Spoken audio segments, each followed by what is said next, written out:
Mesdames, Messieurs, bonsoir. Très heureux de vous retrouver pour votre magazine d'actualité à la source. Sans plus attendre, voici le sommaire. Nous commencerons avec le voyage du pape François en Afrique. Il est arrivé hier au Kenya. Et puis un reportage en Centrafrique qui attend le Saint-Père samedi prochain. Nous sommes également allés à la rencontre des pèlerins climatiques qui marchent vers Paris avant la COP21. Et puis la semaine dernière, l'Association des maires de France a présenté un vade-mecum sur la laïcité, c'est-à-dire un mode d'emploi à l'intention des élus pour remettre plus de neutralité religieuse dans les lieux publics. Mais des voix s'élèvent dénonçant un document anti-religieux. C'est le sujet de notre dossier. Pour en parler avec nous, Benoît Fidelin, rédacteur en chef à Pèlerin. Bonsoir Benoît. Bonsoir. Et Antoine Nuis, directeur de Réforme. Bonsoir Antoine. Bonsoir. À tout à l'heure. Et on commence avec le voyage du pape François sur le continent africain. Aujourd'hui, c'était le deuxième jour de sa visite au Kenya. Ce matin, le Saint-Père a rencontré plusieurs responsables religieux. Devant eux, il a condamné, je cite, les attaques barbares des Shabab contre le Kenya. Le pape François a déploré la radicalisation de nombreux jeunes pour, je cite, semer la discorde et la peur. Il a appelé les fidèles à être de véritables prophètes de la paix. Le Saint-Père a ensuite célébré la messe devant des centaines de milliers de personnes. Dans son homélie, il a souligné l'importance de la vie familiale. On regarde un extrait. Le famiglie cristiane hanno questa missione speciale, irradiare l'amore di Dio e riversare l'acqua vivificante del suo spirito. Questo è particolarmente importante oggi perché assistiamo alla avanzata dei nuovi deserti creati da una cultura dell'egoismo e dell'indifferenza verso gli altri. La visite du pape au Kenya se poursuit demain avec une visite dans un quartier pauvre de Nairobi. Vous pourrez bien entendu suivre en direct ces événements sur notre antenne dès 6h30. Le Saint-Père décollera ensuite pour l'Ouganda, avant la Centrafrique où il est très attendu. Dans ce pays déchiré, on prie vraiment pour la paix. C'est ce qu'a constaté notre envoyé spécial Charles-François Brejon à Notre-Dame d'Afrique à Bangui.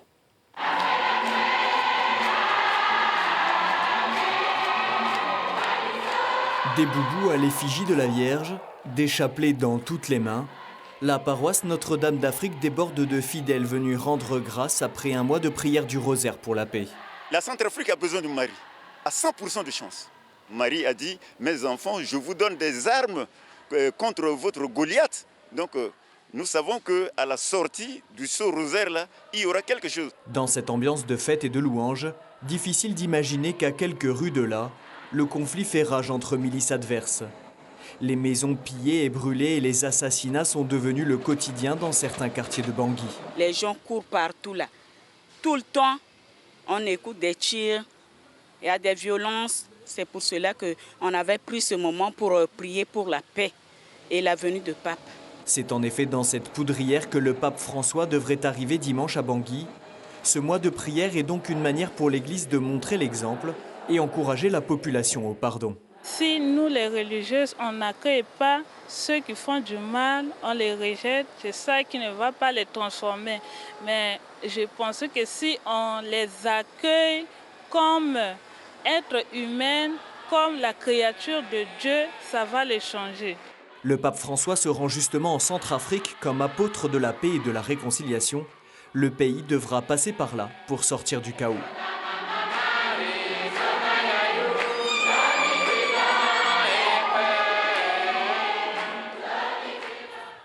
On reste en Afrique, plus précisément au Burundi. Là-bas, le gouvernement a interdit lundi dernier l'activité de 10 ONG locales en cause leur farouche opposition au troisième mandat très contesté du président. Parmi les ONG interdites, la Maison Shalom, l'association de Magui Barankitse qui agit pour les orphelins de guerre. Aujourd'hui menacée de mort, elle a dû fuir son pays. C'est l'objet d'une enquête réalisée par notre consoeur belge Béatrice Petit pour le site Catobel. Nous l'avons joint par téléphone pour en savoir plus. En fait, elle a été mise en numéro 1 sur la liste noire, donc des personnes recherchées par le régime. Mais elle continue et elle va aller maintenant soutenir et parler aux réfugiés burundais qui sont disséminés autour du Burundi dans les pays voisins.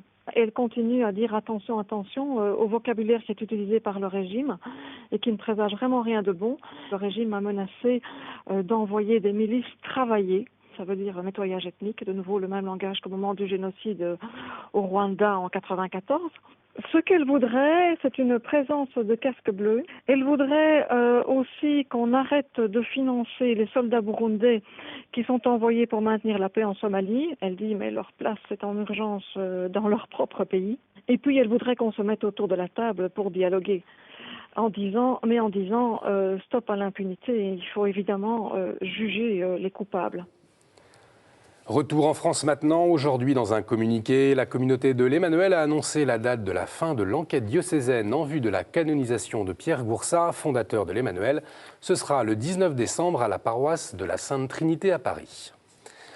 Les pèlerins climatiques qui s'approchent de Paris à 4 jours de la COP21, la grande conférence internationale sur le climat débute le 30 novembre et les chrétiens agissent. Ils sont 4 petits groupes à converger vers la capitale. Hier soir, notre journaliste Florent de Brito a accompagné des marcheurs allemands jusqu'à la cathédrale de Meaux. Reportage. Marcher pour la planète. C'est le but que se sont fixés ces pèlerins allemands. Voilà maintenant plus de 70 jours que certains marchent depuis le nord de l'Allemagne avec toujours le même slogan « Geht door », en avant en allemand. Michael Schiebel est l'un d'eux. Il espère, avec ce pèlerinage, faire évoluer les mentalités. On marche pour une justice climatique, car les changements climatiques vont menacer les plus pauvres pays du monde d'abord. Un thème très important pour tous les êtres humains. Et ces pèlerins climatiques ne font jamais chemin seuls. Régulièrement, des marcheurs d'un ou plusieurs jours les suivent. Aujourd'hui, ils sont d'ailleurs rejoints par François et Patrick, deux fidèles du diocèse de Meaux. C'est l'occasion de beaucoup d'échanges et de savoir que finalement, au-delà de nos frontières, il y a beaucoup de gens qui ont les mêmes préoccupations. Ça nous rappelle que, de toute façon, il ne faut pas hésiter à se mettre en route et à progresser et que s'il y a une solution, elle est à travers justement la solidarité. Arrivés sur Meaux en début de soirée, les kilomètres de la journée se font sentir. Leur récompense, un passage dans la cathédrale de Meaux où ils sont accueillis par le recteur en personne. Bienvenue à la basilique cathédrale Saint-Étienne de Meaux. L'occasion d'un temps plus spirituel.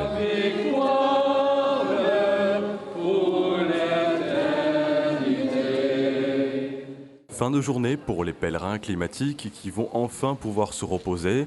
Ils retrouveront d'autres pèlerins venus d'Angleterre, d'Italie ou encore des Philippines ce samedi à Saint-Denis. Notons que tous se retrouveront à la basilique Saint-Denis samedi matin pour un temps spirituel avant de remettre un message aux autorités politiques. Et le pape François, depuis l'Afrique, suit le sujet avec attention. Depuis les Nations Unies à Nairobi cet après-midi, le Saint-Père s'est inquiété d'un résultat catastrophique de la COP21 en l'absence d'un accord sur le climat. Monseigneur Armand Maillard, l'archevêque de Bourges, a réagi hier à la tribune publiée sur Internet par le père Hervé Benoît. Il fait partie de son presbytérium. Actuellement en poste à Lyon, il avait publié un article après les attentats qui avaient choqué. Le ton de cette tribune ne traduit pas l'attitude d'un pasteur, a écrit Monseigneur Maillard. Les hommages aux victimes du 13 novembre se poursuivent. Mardi soir, le collectif des veilleurs s'est retrouvé au Panthéon pour une veillée. Ils ont prié, lu des textes et chanté, comme vous le voyez sur ces images. Une manière pour eux de témoigner de l'espérance et d'être proches des victimes. La devise de Paris, c'est Fluctuat nec mergitur. Elle est écrite sur un grand panneau derrière la veillée. Et ça veut dire, je flotte mais je ne coule pas. C'est une image de l'arche de Noé et de l'église. C'est le petit bourgeon, il est fragile et c'est de là que vient l'avenir. Et si ce bourgeon demeure, est protégé, survit, alors il deviendra racine, deviendra écorce, il deviendra tronc, il deviendra solide. On a choisi d'être ici justement pour apporter cette parole d'espoir, puisque c'est ici qu'il me semble qu'il y a le plus grand désespoir des Parisiens. Et il ne faut pas que ce désespoir n'ait aucun sens, il ne faut pas qu'il n'y ait aucune perspective, que simplement cette vague plonge le pays dans le désespoir et le fasse se détruire par lui-même, faute d'idées, faute d'innovation, faute de culture en fait. Les textes sont choisis par rapport aux personnes ou aux événements qui nous paraissent marquants et qui nous semblent nous parler de ce qu'on vit aujourd'hui ici en France. C'est un texte sur la peur de Aung San Suu Kyi, qui a été élue en Birmanie présidente il y a quelques jours après avoir passé des années en prison. Et ça nous parle aujourd'hui. Pas juste ces mots, l'expérience de la personne qui a écrit ces mots. C'est pour ça que c'est intéressant de lire des textes d'autres, d'essayer de les rendre vivants. Rien ne doit faire renoncer au dialogue en vue de la construction inlassable et confiante d'une société solidaire et fraternelle. C'est ce qu'on peut lire dans une déclaration de la conférence des responsables de culte en France publiée ce matin. Elle s'associe à l'hommage national qui sera rendu demain aux victimes des attentats du 13 novembre. Demain, ce sera aux Invalides. Il y a 2 ans, les associations familiales catholiques, avec 4 autres mouvements opposés au mariage de personnes de même sexe, demandaient l'annulation de la loi Taubira. Mardi dernier, le Conseil d'État a examiné leur recours. Dans quelques semaines, et il le rejettera probablement, mais les AFC tiennent à réaffirmer leur détermination. Paul de Guigné, le président des AFC de Paris, nous explique que c'est pour l'intérêt des enfants qu'ils veulent aller jusqu'au bout. Pour nous, c'est un devoir, nous n'avons pas le choix, nous devons attirer l'attention, appeler à la conscience de nos concitoyens sur les conséquences de cette loi. Bon, nous n'avons pas énormément d'illusions parce que d'abord le rapporteur public, Madame Bretonneau, a conclu au rejet, qu'on pouvait s'y attendre. Et donc nous pouvons même, nous réfléchissons avec nos conseils pour aller peut-être plus loin, pour aller devant la Cour européenne des droits de l'homme ou pour aller devant le comité de l'ONU des droits de l'enfant, pour continuer ce combat juridique sur justement l'intérêt supérieur de l'enfant qui est quand même, dans toutes les mesures du possible, de connaître son père et sa mère et d'être élevé par son père et sa mère. Direction la Bretagne, où la statue de Jean-Paul II, édifiée en 2006 à Ploërmel, résiste. En avril, le tribunal administratif de Rennes a demandé qu'elle soit retirée au nom de la laïcité, mais la mairie a fait appel. Et rebondissement mardi dernier, le rapporteur public, l'équivalent du procureur, a confirmé que la monumentale statue avait bien un caractère illégal. Malgré cela, il a demandé l'annulation du jugement prononcé à Rennes à cause d'un vice de procédure. Le tribunal rendra sa décision dans 3 semaines. Dans 3 jours, c'est le premier dimanche de l'Avent. Pour se préparer à Noël, les Dominicains vous proposent une retraite en ligne. Le principe est simple, il suffit de vous inscrire sur le site avant.retraitedanslaville.org. À partir du 28 novembre et jusqu'à Noël, vous pouvez recevoir dans votre boîte mail des méditations quotidiennes. Et originale, la danseuse Aurélie Gast a même créé une chorégraphie pour annoncer l'événement. On regarde un extrait.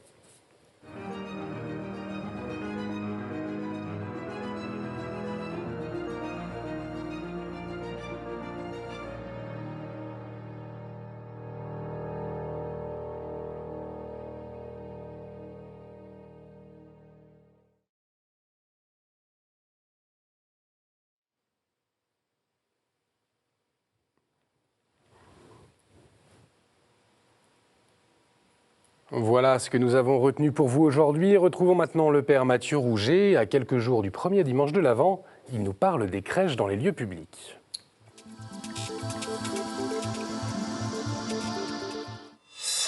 Avez-vous vu qu'à quelques jours des terribles attentats du Bataclan, du Stade de France, de la rue de Charonne, l'Association des maires de France a proposé que le gouvernement fasse une loi pour interdire les crèches de Noël dans les mairies.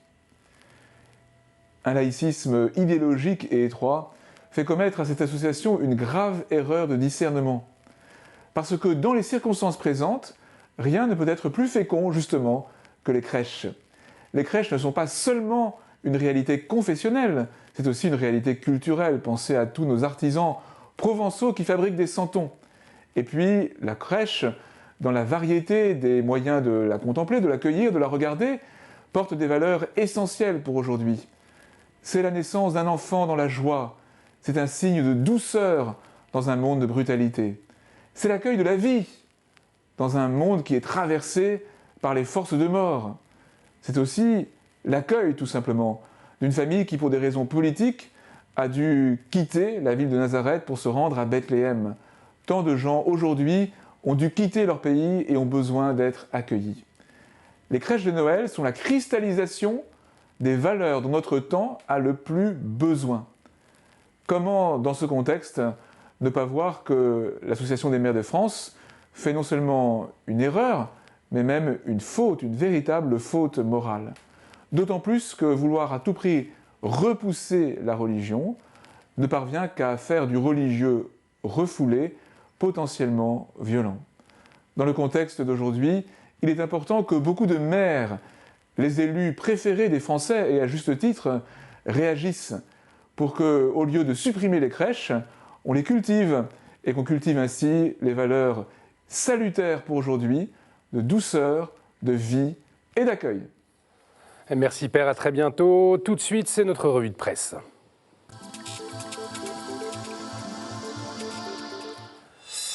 Et on commence avec le journal Pèlerin qui fait peau neuve, nouveau format, nouvelle formule. Alors Benoît, qu'est-ce qui change dans Pèlerin ? Eh bien, beaucoup de choses changent. D'abord, dans Pèlerin change après des années, plus d'un siècle d'existence. C'est un plus vieil hebdomadaire français, mais aussi le plus important des magazines chrétiens catholiques français. Et donc, il change. C'est une maquette tout à fait nouvelle, une tout à fait nouvelle. Il y a deux grandes parties dans le journal, une partie actualité, avec des reportages de terrain, avec le débat qui prend de plus en plus d'importance pour essayer de comprendre l'actualité, de la décrypter. Et puis, il y a toute la partie magazine avec la spiritualité, avec un temps pour vivre autrement, avec aussi toute la beauté qui est cultivée. C'est une nouvelle formule qui montre le dynamisme de cette presse, de Pèlerin, qui appartient au groupe Bayard, et qui rejoint chaque semaine encore presque 750 000 lecteurs. Merci Benoît. Et cette semaine, vous faites votre une sur la COP21, comme vous d'ailleurs, Réforme. Alors Antoine, cette semaine, qu'est-ce qu'on va pouvoir découvrir dans Réforme ? Eh ben oui, cette semaine, il y a les deux grands thèmes qui traversent l'actualité, qui est d'un côté le thème d'hier, les lendemains des attentats, et puis les thèmes de demain, la préparation de cette COP21. Et d'une certaine manière, les attentats, on les a traités en poursuivant notre réflexion, nos enquêtes sur l'islam, qu'est-ce que Daesh, quelles sont les solutions pour l'islam de France, quelles perspectives. Et puis, cette COP21, les enjeux du climat, la question des manifestations qui ont été empêchées à cause des questions de sécurité suite aux attentats, quelles sont les alternatives qui sont proposées et comment est-ce que la société civile peut essayer de faire pression sur les politiques pour arriver à un accord qui soit exigeant et contraignant. Merci Antoine. Quant à l'hebdomadaire La Ville, consacre lui aussi 60 pages sur le climat pour comprendre et agir contre le réchauffement. La Vie propose aussi un reportage sur la France recueillie, presque 15 jours après les attentats de Paris. France catholique se met aussi à l'heure de la COP21, mais en posant une question: sauver la planète par l'écologie ? Point d'interrogation. Et puis à noter page 14, un entretien avec Marie-Thérèse Urvois, professeure d'islamologie. Sans pudeur, elle s'appuie sur le Coran pour nous parler d'islam, d'islamisme et d'Occident. Vous le voyez, tous font leur une sur la COP21, excepté Famille chrétienne qui nous parle des psaumes. L'Avent est un temps propice pour les redécouvrir, priés par Jésus et le peuple d'Israël. Chantés par les moines, ils nourrissent la prière de l'Église. À noter également un article sur la vie avec un conjoint handicapé, un véritable défi pour l'un et l'autre. Voilà pour votre revue de presse de la semaine. Sans plus attendre, on retrouve nos invités.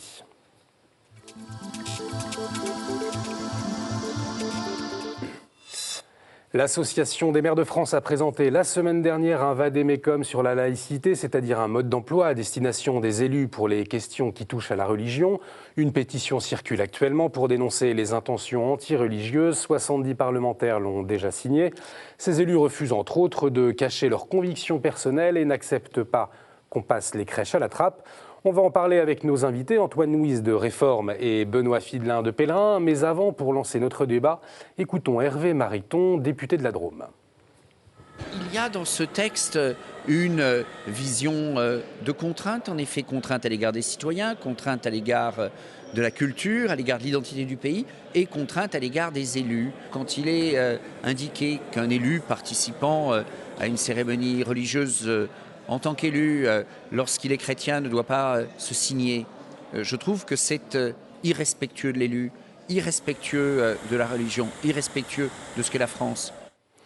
Alors, messieurs, on vient d'entendre Hervé Mariton. Est-ce que c'est irrespectueux pour les religions, pour les élus, pour la France ? Qui veut commencer, Antoine ? Oui, je ne sais pas si c'est respectueux. Enfin, en tout cas, ça peut être aussi respectueux pour le statut de maire, je veux dire, de magistrat municipal, qui, de ce fait-là, souhaite représenter symboliquement l'ensemble d'une population dans toute sa diversité.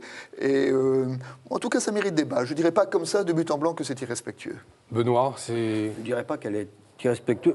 Peut-être elle est irrespectueuse vis-à-vis de la loi de 1905, parce que c'était une loi qui avait quand même deux grandes vertus, c'est qu'elle exigeait la neutralité de l'État, mais pas celle des individus, et elle était gardienne de la liberté d'expression des religions. C'est très important, à condition, c'est très important aussi, qu'elle ne trouble pas l'ordre public et n'entrave pas la liberté d'autrui.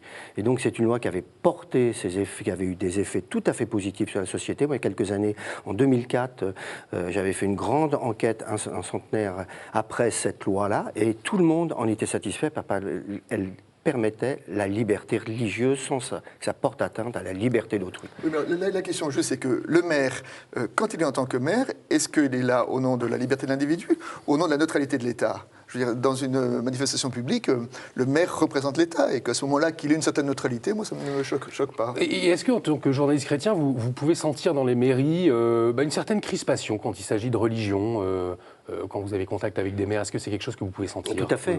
Moi, j'ai eu la chance, j'ai été grand reporter pendant 25 ans, j'ai parcouru la France et ces dernières années, il y avait une crispation de maires qui était convoquée par des demandes très très fortes, et notamment par l'islam, de revendications qui avaient attrait à des convictions religieuses. Et ces maires-là, il faut les comprendre aussi. C'est des gens qui sont parfois seuls, notamment dans des communes de moindre importance, et qui ont affaire à des revendications très fortes qui vont à l'encontre de la République. Je pense notamment à des heures de piscine, je pense à des choses dans les clubs de football municipaux. Donc c'est très important. Il y a une crispation, mais je crois que la meilleure façon d'y répondre, c'est de décrisper les choses. Et puis d'autre part, il y a aussi quand même eu ce qui s'est passé au printemps, où on a vu un ancien président de la République demander la fin des repas de substitution. On a vu la RATP qui empêchait qu'une affiche soit accolée dans le métro parce qu'elle parlait des chrétiens d'Orient. On a vu un juif se faire interdire de voter aux élections départementales parce qu'il avait une kippa. Et on a vu un maire, celui de Neuilly-sur-Seine, pour ne pas le nommer, être interdit d'aller s'exprimer à titre privé dans une paroisse au nom de ses convictions religieuses. Ça, et il est évident que ça va trop loin, mais d'un autre côté, les maires doivent s'armer pour faire respecter la laïcité. Ça va trop loin, Antoine? Mais ça, c'est pas la loi de 1905. Enfin, je dirais, je crois qu'il y a la loi permet un cadre, et puis après, il y a la façon dont ce cadre est habité. Alors, c'est sûr qu'en ce moment, il ne faut pas se cacher derrière son petit doigt, il y a effectivement une offensive plutôt anti-religieuse et qui essaye d'éteindre toute manifestation religieuse. Et dans ce cas-là, il faut essayer de retrouver l'équilibre qui était celui de la loi de 1905, comme on l'a dit tout à l'heure. Je vous propose d'écouter une autre réaction, celle du député Philippe Gosselin, toujours par rapport à la déclaration de l'AMF. Plus on voudra cantonner dans une sphère purement privée, individuelle les religions, plus, me semble-t-il, elles auront tendance, ne pouvant pas s'exprimer ailleurs, à se radicaliser. Donc c'est l'exemple même d'une fausse bonne idée et on demande très clairement à l'Association des maires de France de retirer, sinon la totalité du vade-mecum, de cette circulaire, au moins toute cette partie qui concerne les crèches, les grands pardons et cette laïcité mal comprise. Alors, est-ce qu'il y a un risque de radicalisation quand on cantonne la religion à la sphère privée, pour vous ? Enfin, je sais pas moi. Non, là, je voudrais dire en réaction à ce qui vient d'être dit que le texte du vade-mecum, pour l'instant, n'interdit pas les crèches. Il dit que les avis du Conseil d'État sont contradictoires et on demande que le Conseil d'État précise la position. Alors, l'Association des maires de France dit, lui, qu'il est plutôt pour une plus grande discrétion par rapport aux crèches, mais il appelle le Conseil d'État à dire que les justices nous disent ce qu'il en est. C'est-à-dire que peut-être que les maires demandent à être protégés par la loi dans les domaines où il y a incertitude. Ce qui me concerne, je regrette un peu, parce que je crois que la laïcité, il y a des principes généraux, et puis après, il faut un peu de souplesse. Moi, j'aime bien l'expression du Canada, où on parle d'accommodement raisonnable. C'est-à-dire qu'essayer de dire, bon, il y a la loi, puis dans le cadre de cette loi, comment essayons de vivre de façon raisonnable et de traiter les questions qui nous sont posées. Oui.